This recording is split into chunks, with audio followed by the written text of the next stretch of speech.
पे जन स्वराज के कुछ नेता यहाँ पे दिख रहे हैं, बात करेंगे इन लोगों से। इतनी ठंड में यहाँ पे लोग क्या कर रहे हैं?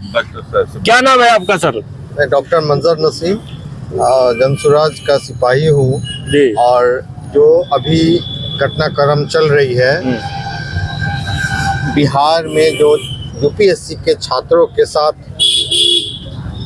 अभद्र व्यवहार, लाठीचार्ज, इस ठंड के मौसम में उनके ऊपर पानी का बौछार करना, ये जो भी घटनाक्रम हुआ है उसके विरोध में हम उनकी मांगों को सत्ताधीश लोगों तक पहुंचाने के लिए एक धरना इसी जगह पे, ये चरखा पार्क के सामने दिनांक 10 तारीख को सुबह 10 बजे के बाद से हम लोग धरना पर बैठेंगे यहाँ पे, और अपनी मांगों को लेकर के समाज और के माध्यम से सरकार तक पहुँचाने का हमारा एक प्रयास होगा, ताकि ये गूंगी बहरी सरकार जागे और इन बच्चों के साथ जो अन्याय हो रहा है उनकी मांगों को मानने के लिए उनके साथ वार्तालाप करके और जो उनकी जायज़ मांगे हैं उनको पूरी करे, और वापस डोमिसाइल नीति जो सरकार ने ख़त्म कर दी है, इससे हमारे बच्चों का नुकसान हो रहा है, वापस डोमिसाइल नीति को लागू किया जाए और उन लोगों को दोषी ठहरा करके उनके साथ उनको सज़ा दी जाए जिन्होंने इन बच्चों के साथ इस तरह का अमानवीय सलूक किया है।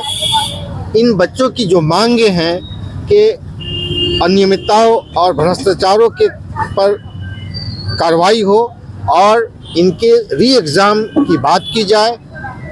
पिछले कई सालों से ये भ्रष्टाचार चला आ रहा है, उस पर सरकार श्वेत पत्र लाए और जिन बच्चों को बेरोजगार बने पड़े बैठे हैं घर पे, उनको रोजगारी भत्ता दी जाए, जो कि 7 निश्चय नीतीश कुमार का जो 7 निश्चय प्रोग्राम था उसका ये हिस्सा था।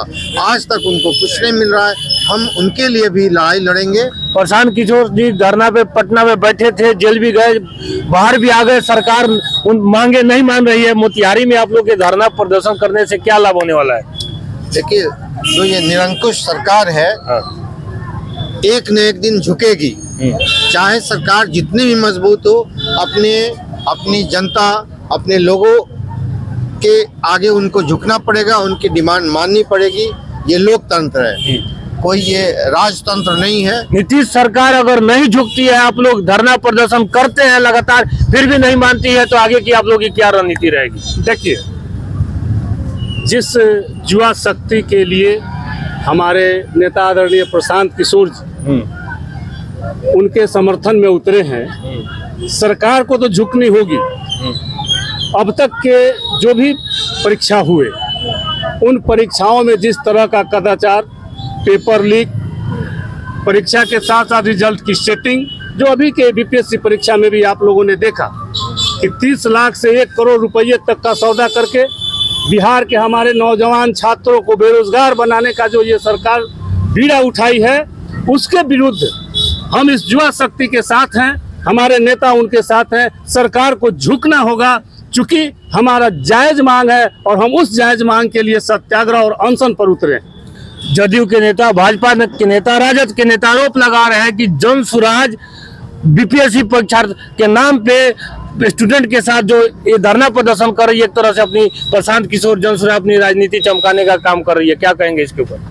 जदयू के नेता या कोई भी नेता, वो सारे के सारे सिर्फ आरोप ही लगा सकते हैं, क्योंकि उनके पास में आरोप लगाने के सिवा विद्यार्थियों को सहयोग करने का, उनका समर्थन करने का, जैसे प्रशांत किशोर ने सिर्फ नैतिक समर्थन ही नहीं किया, पहली बार कोई ऐसा नेता निकला है जिसने कि भौतिक रूप से विद्यार्थियों के साथ उसका समर्थन किया है। उसके बदले में जो काम विद्यार्थी के साथ रह करके प्रशांत किशोर ने किया है, बिहार के इतिहास में या भारत के इतिहास में विद्यार्थियों के साथ रह करके किसी ने भी नहीं किया। और हम लोग तब तक साथ हैं जब तक कि उनकी समस्या का समाधान हम नहीं कर लेते हैं। एक और नेता है हमारे साथ जन स्वराज के, हाँ, क्या कहिएगा? आपने जो सवाल किया है, हाँ, जदयू के नेता, भाजपा के नेता, आरजेडी के नेता, सभी एक साथ हैं, लेकिन आप एक साथ आरोप लगा रहे हैं जन स्वराज के नेताओं के ऊपर।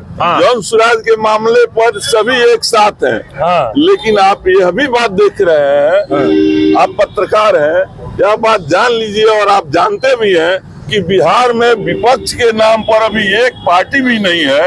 एक तरफ भाजपा नीतीश जी का रास्ता देख रही है और दूसरी तरफ आरजेडी के लोग देख रहे हैं सत्ता में बैठने के लिए। और नीतीश जी के डर से लोग छात्रों के साथ नहीं आ रहे हैं कि नीतीश जी सरकार में हमको कल जाना है, ये रास्ता देख रहे हैं। और अकेले प्रशांत किशोर ने बिहार के विपक्ष का झंडा ऊपर किया है। और आप सवाल ये भी किए हैं इनसे कि प्रशांत किशोर अपना चमकाने के लिए कर रहे हैं। प्रशांत किशोर 15 दिनों तक इंतजार किए कि बच्चों के साथ सरकार बात करेगी। उस 15 दिनों के अंदर में बच्चों पर लाठीचार्ज हुआ। उसके विरोध में लाठीचार्ज के बाद प्रशांत किशोर इस मैदान में उतरे और अनशन पर उतरे हैं, सत्याग्रह पर उतरे हैं कि सत्यता के साथ आग्रह कर रहे हैं कि आप सत्यता पर या सरकार अपने रास्ते पर आवे। ठंड का मौसम है, एक महिला भी है, जन स्वराज की नेता है। क्या कितना उम्मीद लग रहा है, कितना जन सैलाब आप लोगों के साथ बैठेगा, कितने विद्यार्थी कितने महिलाएं आप लोगों के साथ धरना स्थल पे बैठने जा रही हैं? देखिए, परिवर्तन तो किसी एक से होती है। तो जो बिहार की शिक्षा की बदहाली है, ये जो सबको प्रशांत सर जन स्वराज को दिखी है, ये तो सबको दिख रही है। लेकिन सभी डरते हैं, सत्ता की ताकत से डरते हैं। तो इस ताकत में हमारे सर ये नवयुवकों का हमारा बिहार है, हमारा भारत है। यहाँ जो परीक्षाओं में बीपीएससी की परीक्षाओं में हमेशा पेपर लीक होना, रिजल्ट को अपने हिसाब से मोड़ना तोड़ना और अच्छे स्टूडेंट जो है सुसाइड करने पे उन्हें मजबूर कर देना, ये सारी जो भ्रष्टाचार ही कहेंगे हम लोग। तो इस सारे भ्रष्टाचार को दूर करने के लिए जन स्वराज या हमारे प्रशांत सर जो मुहिम उठाई है, तो इसमें हम लोग जन जन तक पहुंचाना चाह रहे हैं कि अगर अब नहीं तो अभी नहीं तो कभी नहीं। अगर कोई ताकत साथ में खड़ी है तो हम लोग को साथ होना चाहिए। अभी नहीं तो कभी नहीं। अजय आजाद जी नगर निगम के अध्यक्ष है जन स्वराज के और नगर निगम से चुनाव भी लड़ चुके हैं। कितनी संख्या बल आप उम्मीद कर रहे हैं? ठंड का मौसम है सर, ये मुद्दा जो होता है वो मौसम नहीं देखता है। और ये मुद्दा इतना गंभीर है, छात्र हित का मुद्दा है। ये छात्र ही हमारे देश के भविष्य हैं। यदि हम गलत तरीके से परीक्षा करेंगे, गलत कदाचार मुक्त परीक्षा यदि नहीं करेंगे, तो फिर हम जिस तरह की व्यवस्था बनाने जा रहे हैं, जो लोग उससे चुन करके आएंगे वो एसडीएम बनेंगे, डीएसपी बनेंगे, और जो पैसे दे करके आएंगे वो किस तरह के लोग बनेंगे? वो स्वयं के जो है सो एक दुर्भाग्यशाली होगा अपने आप में कि वैसे लोगों को पदाधिकारी बनाया जाएगा जो सीटें खरीद कर करके आ रहे हैं। पूरे के पूरे 2000 सीट जो बीपीएससी का इस बार निकाला गया है, तमाम सीटों को बेचने का काम किया गया है। इन लोगों ने आगामी चुनाव को देखते हुए वो पैसे की उगाही कर रहे हैं ताकि चुनाव में वो अभी इस धन को खर्च करेंगे। कि हमारी जो सरकार की शिक्षा व्यवस्था अभी चल रही है वो हमको बच्चों को साक्षर बनाने की चल रही है, शिक्षित बनाने की नहीं। जब शिक्षित हो जाएंगे तो वो खुद उनको 4 किलो चावल की जरूरत नहीं पड़ेगी और वो शिक्षित हो जाएंगे तो एक अच्छा नागरिक हो जाएंगे। और यही बात कहनी है कि बच्चों को साक्षर नहीं शिक्षित करनी है। शिक्षित हो जाएंगे तो सरकार के भरोसे नहीं रहेंगे, 4 किलो अनाज के भरोसे नहीं रहेंगे, इस लायक हो जाएंगे कि अपना भरण पोषण, अपने परिवार का भरण पोषण कर सके। 10 जनवरी को सुबह 10 बजे इसी जगह पे जन स्वराज के नेता धरना करने वाले हैं, धरना प्रदर्शन करने वाले हैं, धरना पे बैठने वाले हैं। देखना ये दिलचस्प होगा कितने छात्र इन लोगों का साथ देते हैं। मामला गंभीर है, बीपीएससी परीक्षा में भ्रष्टाचार का आरोप लगा है और बड़ा सवाल यह है कि जो अधिकारी भ्रष्टाचार करके जब आएगा, अधिकारी बनेगा, तो ईमानदारी पूर्वक जनता का सेवा नहीं करेगा। बहुत बहुत धन्यवाद।